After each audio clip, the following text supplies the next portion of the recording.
मोदी सरकार 3.0 का पहला बजट आ चुका है। बजट से किसानों को, युवाओं को, महिलाओं को और इसके साथ साथ अन्य लोगों को काफी उम्मीद थी। चलिए आज हम उधम सिंह नगर जिले के युवाओं से बातचीत करेंगे और जानेंगे उनका क्या कहना है। आज हम मौजूद हैं नायसा स्टडी लाइब्रेरी में। यहाँ हम यहाँ के बच्चों से बातचीत करेंगे और जानेंगे इस बार जो मोदी सरकार 3.0 का जो पहला बजट आया है, इस बजट से इन्हें क्या उम्मीदें थी और इनकी उम्मीद पे ये बजट कितना खरा उतरा है। चलिए हम बातचीत करते हैं। क्या नाम है आपका? संजीत। संजय जी, ये बताइए कि मोदी सरकार 3.0 का पहला बजट आया है, इससे आप 10 में से कितने नंबर देंगे? 10 में से लगभग 6.5 नंबर देंगे। इन्होंने 6.5 नंबर दिए हैं। चलिए कुछ और युवा हैं, उनसे हम बातचीत करेंगे और जानेंगे कि मोदी सरकार 3.0 का ये जो पहला बजट आया है, इस बजट से इन्हें क्या उम्मीदें थी और इस बजट को 10 में से कितने नंबर देंगे। क्या नाम है आपका? शाहनवाज। शाहनवाज जी, ये बताइए कि मोदी सरकार 3.0 का ये जो पहला बजट आया है, इस बजट से आप लोगों को क्या उम्मीदें थी? इस बजट को आप 10 में से कितने नंबर देंगे? मैं 5 नंबर देना चाहूंगा। ये शहनवाज जी थे, इन्होंने 10 में से 5 नंबर दिए हैं मोदी सरकार 3.0 के पहले बजट को। चलिए कुछ और लोग भी हैं, उनसे हम बातचीत करेंगे और जानेंगे कि इस बजट को ये कितने नंबर देंगे और इस बजट से इन्हें क्या उम्मीदें थी। क्या नाम है आपका? अभिषेक सिंह। अभिषेक जी, ये बताइए कि सरकार का पहला बजट आया है, तो इस बजट को आप 10 में से कितने नंबर देंगे? 5 नंबर। 5 नंबर देंगे। चलिए कुछ और लोग भी हैं और इस जो इंस्टीट्यूट है उसके संचालक भी हमारे साथ हैं, इनसे भी बातचीत कर लेते हैं और जानेंगे कि मोदी सरकार 3.0 का ये जो पहला बजट आया है, इस बजट को ये 10 में से कितने नंबर देंगे। क्या नाम है आपका? सर प्रमोद राठौर। प्रमोद जी, ये बताइए कि मोदी सरकार 3.0 का ये जो पहला बजट आया है, इस बजट को आप 10 में से कितने नंबर देंगे? 10 में से 6 नंबर। 6 नंबर देंगे। तो आपने देखा कि छात्रों ने और जो इंस्टीट्यूट संचालक हैं उन्होंने अपने अपने नंबर दिए। चलिए उनसे बातचीत कर लेंगे आखिर किस आधार पर इन्होंने नंबर दिए थे और कौन कौन सी इनकी इच्छाएं थी कि सरकार को बजट में रखनी चाहिए थी, लेकिन सरकार युवाओं की उन इच्छाओं को या युवाओं की उन आशाओं को अपने बजट में नहीं रख पाई। ये बताइए कि मोदी सरकार 3.0 का ये जो पहला बजट आया था, इससे आपको क्या उम्मीदें थी? सरकार का ये बजट आपकी आशाओं पे कितना खरा उतरा और कौन कौन सी चीजें थी जिसको जो पूरी नहीं हुई?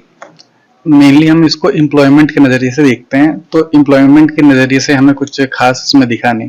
इस चक्कर से मैंने इसमें लगभग 6 नंबर दिया है। और कौन कौन सी चीजें आपको खास लगी कि आपने 6 नंबर दिए? खास तो कह सकते हैं कि जैसे डिफेंस रिलेटेड उतना कुछ खास नहीं था इसमें, और इस बार इंटर्नशिप के लिए युवाओं के लिए कुछ गवर्नमेंट ने कर रखा है। ये कुछ कारण है जिसके कारण हमने दिया 6 नंबर। मतलब इंटर्नशिप एक अहम मुद्दा था जिसके कारण आपने 6 नंबर दिए? नहीं, अहम मुद्दा नहीं कह सकते आप इसे, एक छोटा सा मुद्दा ये कह सकते हैं आप इसे, जिससे युवाओं को भविष्य में और ज्यादा अपॉर्चुनिटी और उन्हें और डाइवर्स प्लेटफॉर्म देखने को मिलेगा। तो आपने सुना कि इन्होंने कहा कि जो युवाओं के लिए सरकार ने काम किया उसको लेके दिया, लेकिन अभी इन्हें उम्मीद थी कि सरकार और काम करेगी, लेकिन सरकार ने इनकी उम्मीदों पे उतनी खरी नहीं उतरी जितना ये चाहते थे। ये बताइए कि मोदी सरकार 3.0 का ये जो पहला बजट आया था, इस बजट से आपको क्या उम्मीदें थी? किन किन चीजों को आप चाहते थे कि सरकार काम करे और किन चीजों को सरकार ने काम किया है? बाकी सब चीजें तो इसमें ठीक है, लेकिन जो मिडिल क्लास के लिए जो आया है ये, उसमें कोई फायदा नहीं है इतना किसी को। अगर सालाना देखा जाए तो इसमें 17,500 का कह रहे हैं कि बचत हो सकती है। बाकी और तो कुछ अच्छा है नहीं। बाकी जिस दिन बजट आया है उस दिन स्टॉक मार्केट भी बहुत गिरा है, क्योंकि शॉर्ट टर्म कैपिटल गेन भी इंक्रीज हुआ है और लॉन्ग टर्म कैपिटल गेन जो था वो भी 10 से 12.5% हो गया है, जिससे कि जो बाहर से निवेशक है वो कम होंगे हमारे इंडिया में। तो ये मेरे हिसाब से तो अच्छा नहीं है। और किन किन चीजों पे ध्यान देना चाहिए सरकार को? और गवर्नमेंट को ध्यान देना चाहिए सबसे मेनली जो है एजुकेशन पे। जो पेपर लीक हो रहे हैं हमारे, बीते समय में इतने सारे पेपर लीक हुए हमारी कंट्री में, और वो भी बड़े बड़े लेवल के सारे हुए, तो उस पर ध्यान देना चाहिए। उसके लिए कमेटी या फिर जो भी है कानून बनाने चाहिए कि जिससे ऐसा ना हो। तो आपने सुना कि युवाओं में जो पेपर लीक की समस्या है उसको लेकर नाराजगी दिखाई दी और बजट को लेकर उन्होंने कहा कि जिस तरह से कुछ चीजें सरकार ने की जिसके कारण जो शेयर मार्केट है वो भी काफी गिर गया था और उन्होंने कहा कि जो बाहरी निवेशक हैं वो भारत में कम आएंगे, जिसके कारण भारत को काफी नुकसान होगा, तो उन्होंने इसीलिए नंबर कम दिए हैं। चलिए कुछ और लोग भी हैं, उनसे हम बातचीत करते हैं और जानेंगे कि आखिर क्या कारण था कि उन्होंने 10 में से कितने नंबर दिए और क्या कहना है उस नंबर को लेकर। ये बताइए कि मोदी सरकार 3.0 का ये जो बजट आया था, इस बजट से आपको क्या उम्मीदें थी और आखिर सरकार आपकी उम्मीदों पे कितना खरा उतरी? उम्मीदें बहुत थी, जैसे कि जो किसानों को उम्मीदें थी कि किसान सम्मान निधि की जो योजना है जो उनको राशि दी जाती है उसमें बढ़ाने के लिए, बट उसको कोई चेंज नहीं किया गया। और रही बात जो डिफेंस बजट की है, जो बजट का कुल 13% है, उसमें जो रेवेन्यू एक्सपेंडिचर है उसको वो बढ़ाया है, ठीक है उसको बढ़ाना चाहिए था, बट जो कैपिटल एक्सपेंडिचर है वो नॉर्मल है, उसको भी काफी हद तक बढ़ाना चाहिए था। क्योंकि अभी टैक्सेस बहुत ज्यादा हो रखे हैं, और इस टैक्सेस ज्यादा होने की वजह से और हमारा बजट भी, जो हमारा वो बजट है, डिफेंस बजट है, वो बहुत कम है। अगर आगे चल के हम अपने डिफेंस बजट को 100 बिलियन करें, अभी $75 बिलियन है, तो क्या उस टाइम पे जो टैक्सेस है वो और ज्यादा बढ़ेंगे? तो क्या आम आदमी के ऊपर टैक्सेस का बर्डन और ज्यादा आएगा? इन सबको देखते हुए सरकार को डिसीजन लेना चाहिए था। और किन किन चीजों पे सरकार को काम करना चाहिए था जो कि नहीं कर पाई? सरकार को सबसे पहले मेनली काम करना चाहिए इंफ्रास्ट्रक्चर पे, जो बिहार में जैसे आपको पता चल रहा है जो हालात हो रखे हैं उसको लेके हो रखे हैं। बाकी जो पेपर हैं, जो पेपर चीटिंग मामले हैं, उसमें होने चाहिए, और ये बहुत से सेक्टर्स हैं। बिहार और पूर्वोत्तर के राज्यों के लिए तो सरकार ने विशेष पैकेज दिया है और कहा है कि वहाँ का जो इंफ्रास्ट्रक्चर है उसको और अच्छा किया जाएगा। तो बिहार अभी बाकी राज्यों से अगर कंपैरिजन किया जाए, बिहार को अगर दिल्ली, नोएडा, वो भी बहुत पीछे है। उसको रिकवर करने के लिए, प्रॉपर स्पीड में लाने के लिए हमें और उस पर सेस लाना चाहिए, फ्री इकोनॉमिक जोन घोषित करना चाहिए, वहाँ पे टैक्सेस को बहुत कम कर देना चाहिए वहाँ पे, तब जाके बिहार को डेवलप होने में भी 10 से 20 साल लग जाएंगे अच्छी तरीके से।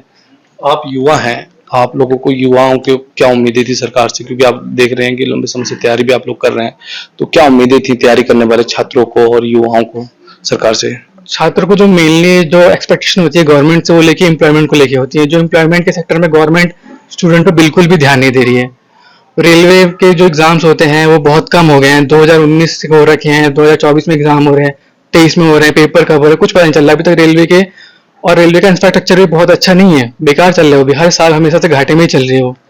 तो गवर्नमेंट को ये देखना चाहिए था कि एम्प्लॉयमेंट के लिए थोड़ा ध्यान देना चाहिए था स्टूडेंट्स पे, हर स्टेट में चाहे सेंट्रल लेवल पे, वैकेंसीज का ध्यान देना चाहिए था, पढ़ानी चाहिए थी उनको। चलिए, कुछ और लोग भी हमारे साथ हैं, उनसे हम बातचीत करेंगे और जानेंगे कि मोदी सरकार 3.0 का ये जो पहला बजट आया है, इस बजट से उन्हें कितनी उम्मीदें थी और ये बजट उनकी आशाओं पे कितना खरा उतरा है। ये बताइए कि आप लोगों को ये जो मोदी सरकार 3.0 का जो पहला बजट आया है, इस बजट से कितनी उम्मीदें थी? सरकार का ये बजट जो है आपकी आशाओं पे कितना खरा उतरा है? मतलब बजट तो ठीक ठाक है। इस बार गवर्नमेंट ने बोला भी है कि रेगुलर बेसिस पे गवर्नमेंट जॉब्स की वैकेंसी निकलेंगी। नहीं तो पहले ऐसा होता था कि अभी आ रही हैं, कभी 2-2 साल में, 3 साल में एक बार आ रही हैं। अब इस बार बोला है, वक्त देखते हैं कि कितना रेगुलर होती हैं चीजें। अच्छा, और बाकी मेन तो ये है कि हमारा सबसे बड़ा दुख है बच्चों का, स्टूडेंट का। एक जो तैयारी करने वाला बच्चा रात दिन तैयारी कर रहा है, पेपर देने जा रहा है, पेपर लीक हो जा रहा है, पता भी नहीं चल रहा है कहाँ से लीक हो रहा है, उसका डिसीजन आने में ही टाइम लग जा रहा है। अभी आपने सुना होगा यूपी कांस्टेबल की भर्ती आई थी, वो उसका मामला अभी तक इतना लंबा फंसा पड़ा, अभी तक पता ही नहीं चला है कि किसने किया ये। अभी उसका एग्जाम का होगा, उसका भी कुछ नहीं पता। और अभी नीट का एग्जाम तो आपने सुना ही होगा, अभी हाई कोर्ट में, सॉरी, सुप्रीम कोर्ट में कल ही डिसीजन आया कि रीरीट नहीं होगा, कि कुछ ही एग्जाम कुछ ही जगहों पर लीक हुआ है। तो ऐसा होता रहेगा तो बच्चा कैसे तैयारी कर पाएगा? मेन मुद्दा तो यही है हमारे स्टूडेंट्स का। आप इस इंस्टीट्यूट को चलाते हैं, बच्चे आपके पास अक्सर आते रहते होंगे और कई बच्चे आपके यहाँ पढ़ते भी हैं, तो किस तरह की समस्याएं बच्चे बताते हैं? जो छात्र जो तैयारी करते हैं उनके सामने किस तरह की समस्या आती है? और अगर बात करें उनके अनुरूप बजट में, कितना आपको लगता है कि क्या क्या चीज और होनी चाहिए थी? वो उनकी ज्यादा यही समस्या, यही दो ही है। एक तो वैकेंसी का रेगुलर ना निकलना, और दूसरी एग्जाम का लीक होना। उन चीजों से सबसे ज्यादा प्रताड़ित हैं बच्चे। और बाकी और चीजें तो ठीक है, मतलब गवर्नमेंट ने बोला है कि इस बार से वैकेंसी रेगुलर आएंगी, बाकी देखते हैं कैसा रहता है।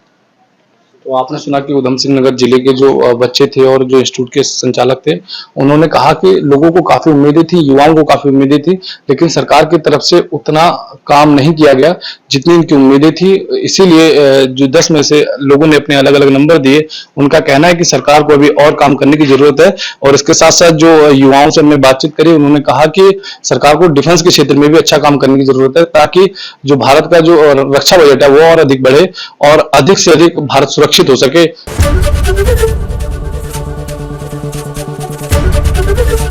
एबीपी गंगा, खबर आपकी, जुबान आपकी।